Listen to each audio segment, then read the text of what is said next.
সদ্য গ্র্যাজুয়েশন শেষ করা ছেলে তার বাবাকে বলল, বাবা আমাদের জীবনের মানে কি? বাবা তখন ছেলের হাতে একটা পাথর দিয়ে বলল, এটা খুবই মূল্যবান পাথর, এই পাথরটা নিয়ে তুমি বাজারে যাও, যেয়ে দেখো এটার মূল্য তুমি কি পাও। সে একটা সবজি বিক্রেতার কাছে গেল, যাওয়ার পর সবজি বিক্রেতা ওই পাথরটা দেখে বলল, এর তো কোনো মূল্য নাই, এর বিনিময়ে আমি তোমাকে 1 কেজি সবজি দিতে পারি।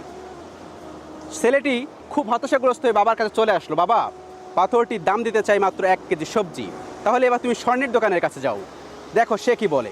ছেলেটি ওই মূল্যবান পাথর নিয়ে একটা স্বর্ণের দোকানে গেল। স্বর্ণকার বলল, এই পাথরটা তো অমূল্য পাথর, এই পাথরের বিনিময়ে আমি পুরো দোকান তোমাকে দিয়ে দিতে পারি।